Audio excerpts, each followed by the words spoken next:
Саламатсыздарбы, урматтуу Жашоо окуялары каналынын ишенимдүү көрүүчүлөрү. Бүгүн сиздерге бир үй бүлөнүн 3 муундагы тагдырын, балалыктын ачуу көз жашын, бир туугандык улуу сүйүүнү жана каргашалуу аяктаган баянды баарыңыздардын назарыңыздарга сунуштайбыз. Каналыбызга катталып, видеого лайк басууну унутпаңыздар. Биринчи бөлүм башаламандыктын башталышы. Окуя Алай тараптагы тоо арасындагы чакан айылда башталат. Чолпон аттуу келин жолдошу мезгилсиз каза болгондон кийин 10 жаштагы Нуржамал жана 6 жаштагы Айпери деген 2 кызы менен жалгыз калат. Жакырчылык менен оор турмуш Чолпонду абдан чарчатып, анын эркин сындырат. Күндөрдүн биринде айылга кошуна айылдан Марат деген киши келип, Чолпонго баш кошууну сунуштайт. Марат сырттан караганда сабырдуу, сөзгө чечен көрүнгөнү менен, ичинде кара ниети бар, аракка берилген киши эле. Кыздардын улуусу Нуржамал анын биринчи кадам таштаганынан тартып эле муздак көздөрүнөн коркунучту сезип, жүрөгү каттуу согуп баштайт. Чолпон балдарын ээрчитип, Мараттын үйүнө көчүп келген күндөн тартып, үйдөн берике качат. Чолпон эртең мененкисин талаада, кечинде фермада иштеп, үйгө чарчап келет. Апасы жумушка кетери менен Марат өзгөрүп чыга келет. Ал кыздарга ар бир майда нерсени шылтоо кылып, силер менин үйүмдө арам тамак жеп жатасыңар. Апаңарга айтсаңар, экөөңдү тең көчөгө таштайм деп коркутуп, таяк менен уруп кемсинтип келет. Нуржамал кичинекей сиңдиси Айперинин ыйлаганын укканда, дайыма аны калкалап, өгөй атанын бардык соккуларын өз денесине алчу.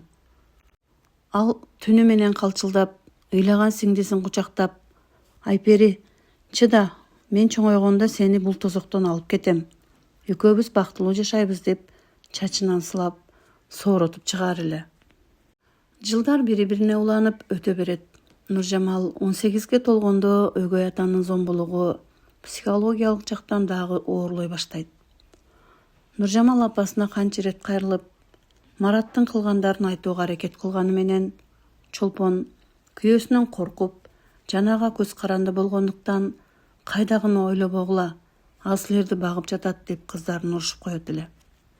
Нуржамал апасынан да, өгөй атасынан да үмүтүн үзүп, мектепти бүтөөрү менен шаарга барып иштөөнү пландайт. Ал түнкүсүн тигүү фабрикасында иштеп, жашыруун акча жыйнай баштайт. Максаты сиңдиси Айпери 9-класс болоору менен аны алып шаарга качуу эле. Айпери 15 жашка толгон күнү Нуржамал сиңдисин ээрчитип, апасына чакан кат калтырып, түн ортосунда айылдан качып кетишет. Шаарга келгенде алардын колунда болгону бир жумалык тамакка жетерлик акчасы бар эле. Нуржамал Бишкектин четинен кичинекей муздак батирди ижарага алат. Ошол күндөн тартып Нуржамал күнүнө 16 сааттан иштейт. Эртең менен тигүү цехинде иштесе, а кечинде ресторанда идиш жууйт. Ал топтогон акчасына Айперини мыкты мектепке жайгаштырып, Нуржамал өзү жыртык өтүк кийип жүрсө да, сиңдисине эң жакшы кийимдерди алып берип, ага эне да, ата да, калканыш да болуп бере алат. Айпери мектепти алтын медаль менен бүтүрүп, университетке тапшырганда Нуржамал кубанычынан ыйлаган эле. Арадан жылдар өтүп, Айпери университеттин 3-курсун өтөт. Нуржамал да жеке чакан тигүү цехин ачып, бутуна тура баштайт. Алардын чакан батиринде биринчи жолу коркунучсуз, тынч жана бактылуу күндөр өкүм сүрө баштайт. Ушул мезгилдердин биринде Нуржамалдын жашоосунда Искендер деген жигит пайда болот.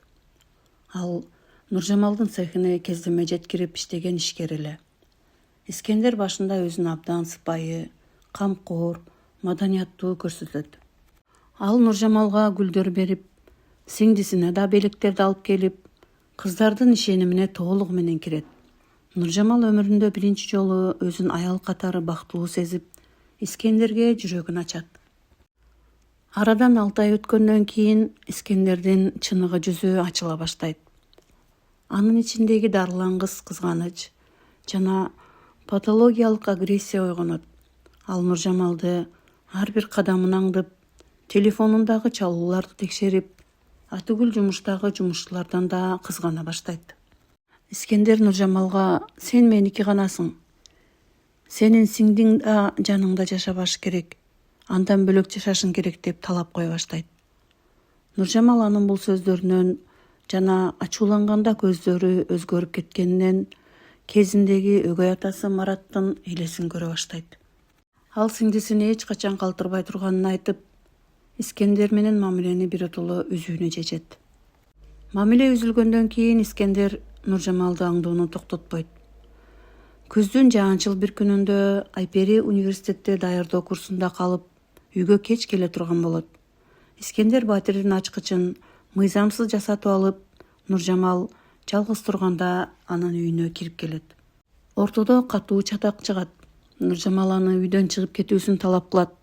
Бирок Искендер эшикти ичинен бекитип алат. Сен менден эч качан кете албайсың.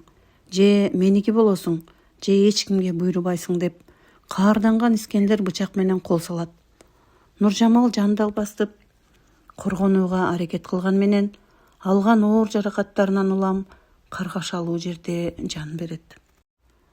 Сабактан кубанып, эжесине сүйүнчү кабар айтуу үчүн ашыгып кайткан Айпери эшикти ачканда үрөй учурган көрүнүшкө көбө болот. Үйдүн ичи талкаланып, ага өмүрүн арнаган, эне ордуна эне болгон эжеси Нуржамал канга боелуп жаткан эле. Айперинин ачуу кыйкырыгы бүтүндөй имаратты титиретет. Милиция кызматкерлери Искендерди шаардан качып бара жаткан жеринен кармашат.